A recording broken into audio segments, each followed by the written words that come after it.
Good morning everyone. आज का class है एनसीईआरटी क्लास 9th है, social science history, chapter number first है द फ्रेंच रिवोल्यूशन। क्या है टॉपिक वाइज टॉपिक इसका है हम देख लेते हैं। तो इंट्रोडक्शन है और सेकेंड टॉपिक है आपको French society during the late 18th century और थर्ड टॉपिक है the outbreak of the revolution और फोर्थ टॉपिक है France abolishes monarchy and becomes a republic। और फिफ्थ टॉपिक है did women have a revolution और six topic है abolition of slavery और seven topic है एवोल्यूशन एंड एवरीडे लाइफ और eight topic है की पॉइंट और नाइन टॉपिक है इम्पोर्टेंट ऑब्जेक्टिव टाइप क्वेश्चन और 10th टॉपिक है एनसीईआरटी सोल्यूशन। तो हम लोग है ना इसका चैप्टर का मीनिंग समझेंगे। फर्स्ट नंबर में द फ्रेंच रिवोल्यूशन। फ्रेंच क्या है? एक कंट्री का नाम है। इसकी राजधानी क्या है? पेरिस है। और ये किस महाद्वीप किस कॉन्टिनेंट में आता है? तो यूरोप कॉन्टिनेंट में आता है। और रिवोल्यूशन क्या होता है? चेंजिंग, बदलाव। क्या होता है? बदलाव। इसका हम लोग डेफिनेशन लिख लीजिए। आप लोग इसका डेफिनेशन लिखिए। और रिवोल्यूशन क्या है? रिवोल्यूशन क्या होता है? क्रांति होता है। Action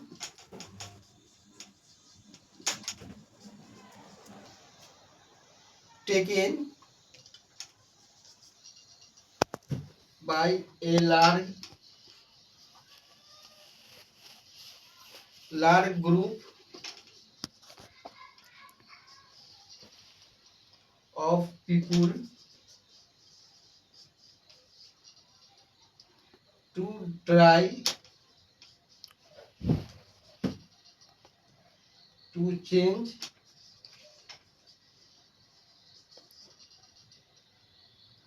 the government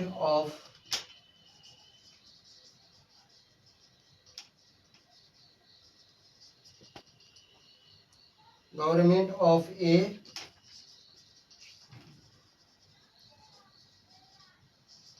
country, especially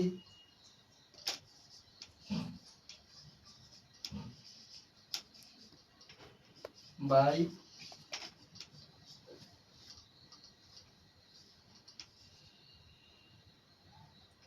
violent action। इसको हम लोग क्या देखते हैं?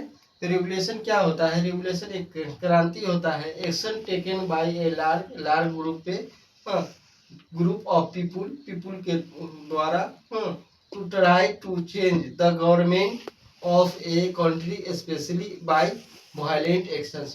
जब भी है कोई देश में सरकार के विरोध आवाज उठाई जाती है पीपुल के द्वारा और चेंजिंग लाई जाती है, उसी को हम क्या कहते हैं? क्रांति कहते हैं। क्या कहते हैं? क्रांति कहते हैं और इंग्लिश में बोलते हैं रिवोल्यूशन। तो हम लोग का है आज है क्या है?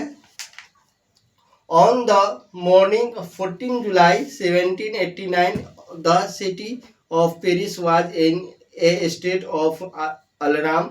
The king of had commanded troops to move into the city। Rumors spread that he would soon order the army to open fire upon the citizen. Some 7,000 men women gathered in front of the town hall and decided to form people's militia. They broke into a number of government buildings in search of arms। हम लोग यहाँ पर समझेंगे, understanding लेंगे। 14 जुलाई को, कब? 14 जुलाई को 1789 ईस्वी में मॉर्निंग टाइम में, किस टाइम में? मॉर्निंग टाइम में पेरिस, फ्रेंच की कैपिटल पेरिस में आतंक फैला हुआ था। और ये आतंक क्या चीज का था? किंग का लोगों में ये फेमस हो गया था बात की लोग सरकार राजा है ना ऑर्डर दे चुका है अपने में आर्मी को फायरिंग करने के लिए जनता पे, सिटीजन पे। तो वहाँ के जनता लोग 7,000 मेन और वुमेन गए थे फ्रंट पे, टाउन हॉल के फ्रंट पे है ना, घूम रहे थे, समझे। और जो पीपुल थे, मिलिशिया, वो लोग है ना क्या करते थे, उन लोग है ना, मिलिशिया क्या होता है, तो मिलिशिया का अर्थ समझेंगे। मिलिशिया का अर्थ क्या होता है, मिलिशिया का अर्थ समझेंगे। मिलिशिया एक प्रकार समझे आर्मी होता है, वो उसको है ना, जो नहीं अनट्रेंड होता है उसको मिलिशिया कहा जाता है।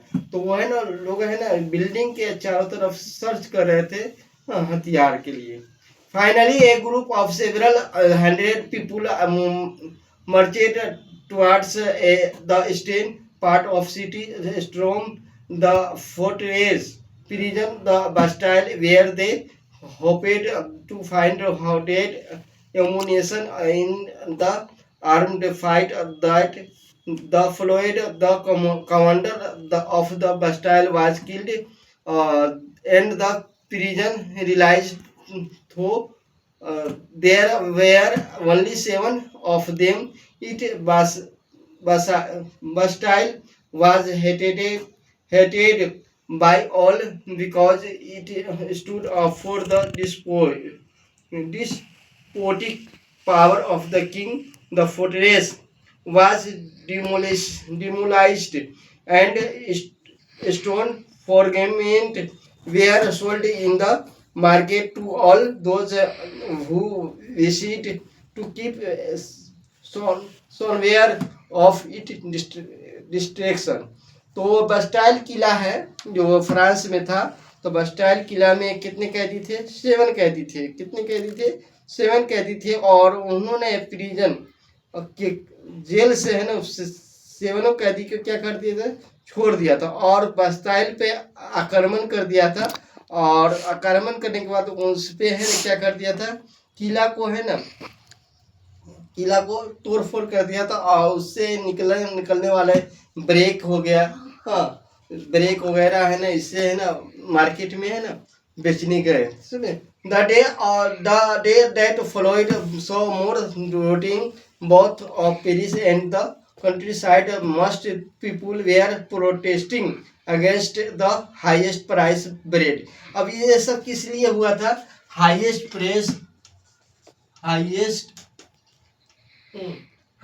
Price of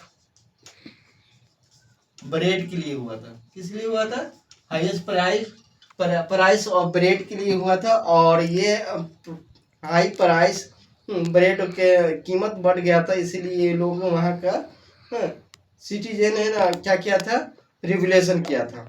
the beginning of chain event ultimately lead extension और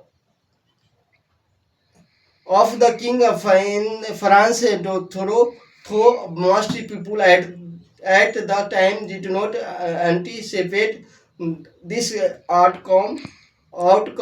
How and why did this happen? उसके बाद है हम लोग है ना फर्स्ट इंट्रोडक्शन देख चुके हैं। अब सेकेंड में क्या है, French society during the late 18th century के बारे में समझेंगे। क्या है, तो ये आपको दिया गया है। इन 1774 लुई सोलवा of the Bourbon family of king ascended the throne of France. He was 20 years old and married of two Austrian princess, Mary Antoinette. तो open his accession, the new king found an empty treasury. Long year of war had drained the financial resource of France. Added to this was cost of maintaining an extravagant court of the at immense place of Viceroy. Under Louis Solva, France helped 13 American colonies gain their independence from the common enemy Britain. The war added more than 1 million liver to debt had that had already risen to more than 2 billion livers. Lender to who gave the state credit now began to charge 10% interest on loan, so the French government obliged to spend an increasing percentage of its budget on interest payment alone to meet its regular expenses such as the cost of maintaining an army, the court, running government office or university. The state was forced to increase tax. Even in this measure would not have sufficed. French society in the 18th century was divided into three states only, and only members of the third state paid tax. तो हम लोग यहाँ पर understanding लेंगे।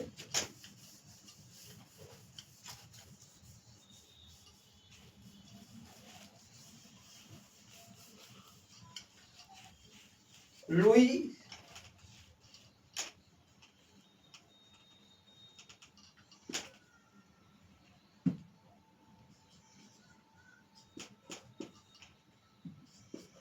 सोलवा 1774 AD को क्या बना था, किंग बना था। और ये किस परिवार से बिलोंग करते थे, बोर्बो फैमिली से। और ये कहाँ के राजा थे, तो फ्रांस के। और 20 ईयर में उनको क्या हो गया था, मैरिज हो गया था। किससे हुआ, तो ऑस्ट्रिया की रानी प्रिंस मैरी एंटोनिन से हुआ था। Upon its his accession new king found empty treasury long year of war. Long year France में है ना, लंबे अवधि में वार हुआ था, जिसकी वजह से क्या हो गया था, वहाँ का फ्रांस का रिसोर्स है ना खत्म हो चुका था। Added this was the cost maintaining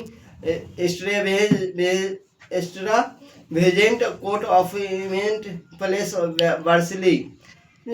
तो ये कोर्ट में है ना क्या हो गया था, ज़्यादा खर्चीला हो गया था, जिसकी वजह से अमेरिका से क्या लिया था, कर्ज लिया था, लीवर। ये 1 लीवर लिया था।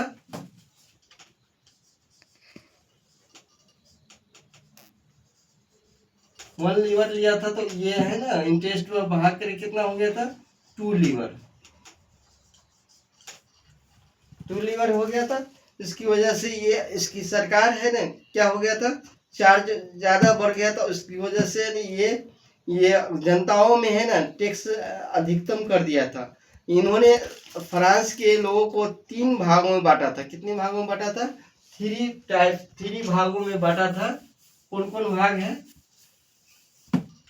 फर्स्ट स्टेट है, सेकेंड है, थर्ड है। क्या है, कलरेजी। सेकेंड है आपको नोबिलिटी। थर्ड है आपको स्टेट है, जिसमें है ना पुअर और रिच, ये दोनों में शामिल था। कलरेजी क्या था, ये आपको चर्च में काम करने वाले थे, तो इस पे टैक्स नहीं लगता था, नो टैक्स नहीं लगता था। और ये नोबिलिटी होता है, जो कर्मचारी वगैरह थे, तो इस पर भी टैक्स नहीं लगता था। और जब भी थर्ड स्टेट पर क्या था, टैक्स लगता था, जिसमें न पुअर और एंड रिच सभी शामिल थे। और बिजनेसमैन और मर्चेंट और court official labour year peasant artisan small peasant और लैंडलेस लेबर और सर्वेंट वगैरह इसमें सभी शामिल थे। और उसके बाद उसके after Figure 2 shows how the system of state in French society was organized. Peasant made of about 90% of the population. समझे 90% पर क्या है 90% है ना population. Figure 2 shows how the system state French society organized peasant made up about 90% of the population. 90% लोग हैं ना क्या करते थे peasant थे कहाँ के तो फ्रेंच के. However only a small of them on it land the cultivated. वो है ना स्मॉल एरिया पे क्या करते थे अपने खेत पर है ना अपने लैंड पे है ना कल्टिवेटेड करते थे. About 60% of the land was owned by noble. समझे 60% है ना किसके पास था लैंड 60% लैंड है ना नोबिलिटी के पास थे.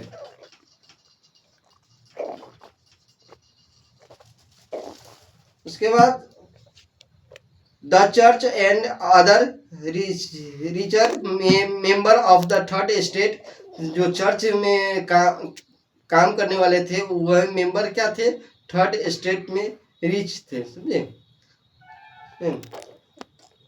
चर्च में जो काम करते थे और अदर में थर्ड स्टेट में थे. अदर में जो बिजनेसमैन हो गया पीजेंट हो गया अदर में थर्ड स्टेट पे. The member of the first two state that is a clergy and nobility enjoy a certain privilege by birth. The most important of this exemption from paying tax to a state. The noble further enjoy feudal privilege. These include feudal dues which extract from the peasant were obliged the render service to the lord, to work his house and field, to serve in the army or to participate in the building road. The church to extract share to of tax called thieves from the peasant. Finally, all members of the third estate had to pay tax to the estate. The include direct tax called taille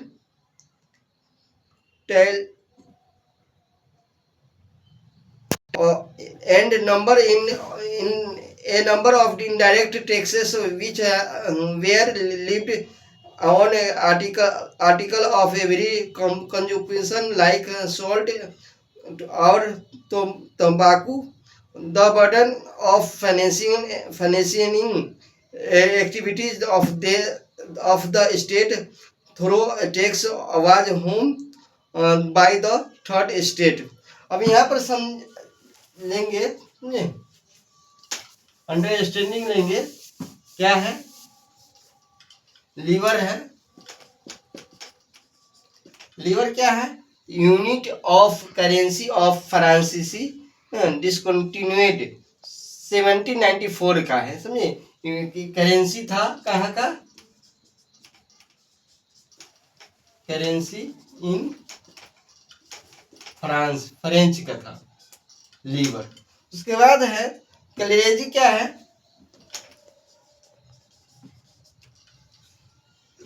group of person invested special function of the in the church. समझे ये है ना क्लेरेजी क्या function of the church में first state है. कौन है first state है जो चर्च में काम करने वाले थे उसको हम क्या कहते हैं क्लेरेजी बोलते हैं. उसके बाद है टाइथ.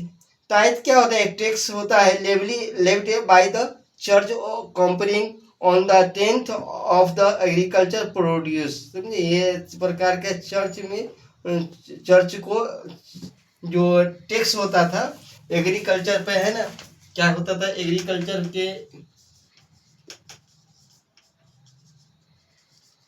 एग्रीकल्चर का जो हिस्सा होता था उसका 1/10 है ना चर्च में दिया जाता था। टाइल क्या होता है? To tax to be paid directly to the state. समझे, स्टेट को हम टैक्स दिया जाता है। टाइल टाइल क्या होता था? टैक्स दिया जाता था।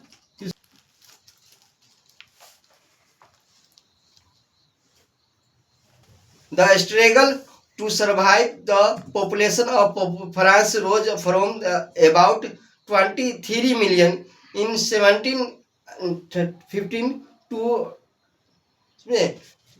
फ्रांस का 1715 को है ना कितना कितना मिलियन था? तो इसमें 23 मिलियन क्या था? पॉपुलेशन थे। और उसके बाद है ना 1789 को कितना हो गया था? 1789 को हो गया था पॉपुलेशन। तो आपको इसमें पॉपुलेशन हो गया था 28 मिलियन। ये यहाँ देखिए, यहाँ पर 1715 को एडी को कितना पॉपुलेशन था? 23 मिलियन। और 1789 को कितना पॉपुलेशन हो गया फ्रांस में? 28 मिलियन पॉपुलेशन हो गया। उसके बाद the production of grain could not keep pace with the demand, so the price of bread which was staple diet of majority rose rapidly. Most workers were employed as laborer in workshop whose owner find their wage, but wage did not keep pace with the rise in price. So the gap between the poor and rich widened. Think became rose in war drought or hell reduced harvest.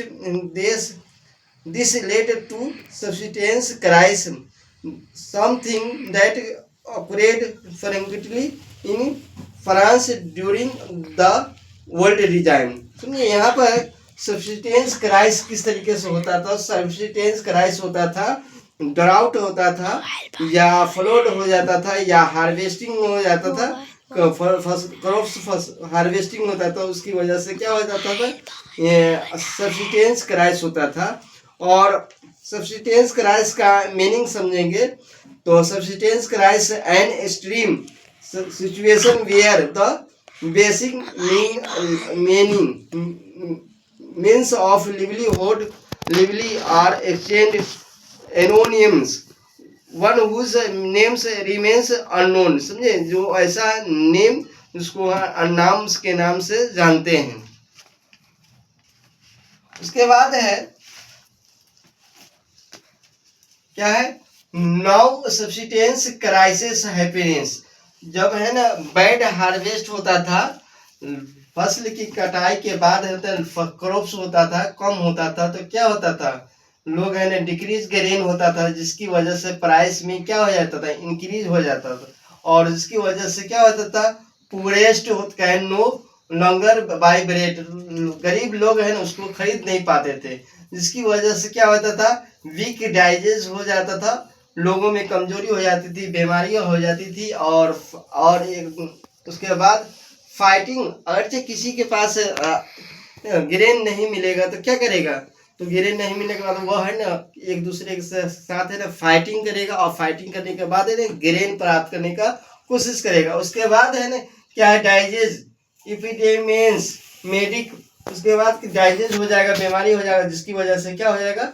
मृत्यु हो जाएगा, उसके बाद death हो जाएगा। यही subsistence crisis है। उसके बाद है growing middle class envisages and privilege in past peasant and worker had participated in revolt against increasing tax and food scarcity.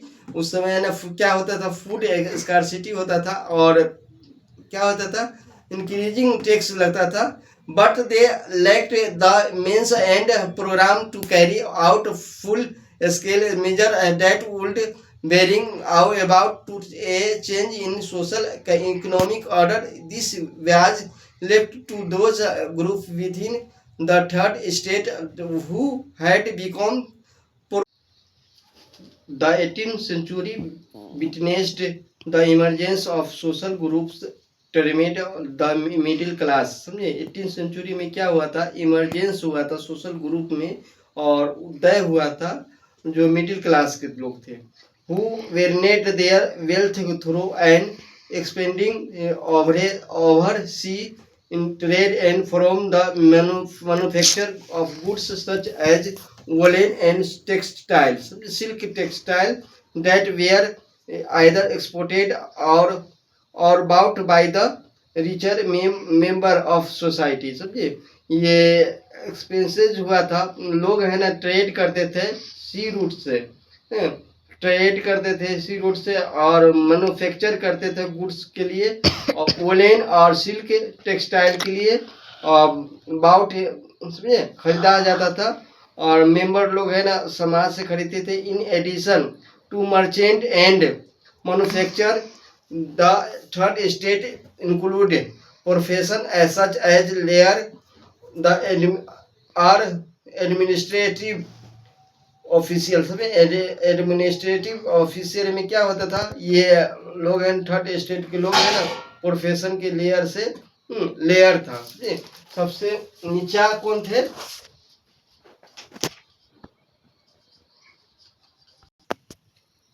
all of these were educated and believed that no group society should be privileged by birth. Privilege थे society में समाज के द्वारा जन्म के द्वारा और no group. समझे नो ग्रुप में सोसाइटी में इसका क्या था, नो ग्रुप में प्रिविलेज थे. Rather and person social position must depend on his these ideas evincing a society based on freedom and equal law and opportunity for all were put forward by the philosopher such was John Locke and Jean Jacques Rousseau. In these two treatises of government. समझे ये आपको to testis of government है, ये book है किसका है, gene जोकेस का, Russia के. Look Locke sought of refute to doctrine of the divine and absolute right of monarch. Monarch क्या होता है, जो है ना किंग होता है, पावर ऑफ किंग होता है. और Russia carried the idea forward proposing a form of government based on social contract between people and their representative in the spirit of the law. Montesquieu, ये मॉन्टेस्क्यू के द्वारा लिखा गया बुक है the spirit of the law और proposed a division of power within government between legislative, executive और judiciary. ये book लिखा गया है किसके द्वारा, द स्पिरिट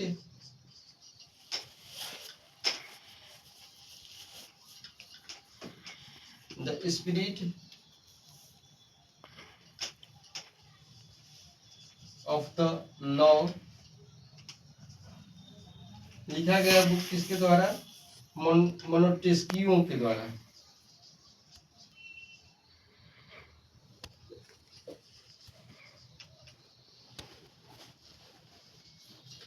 इस बुक को है ना कितने भागों में बांटा गया है, तो 3 पार्ट्स में बांटा गया है. लेजिस्लेटिव,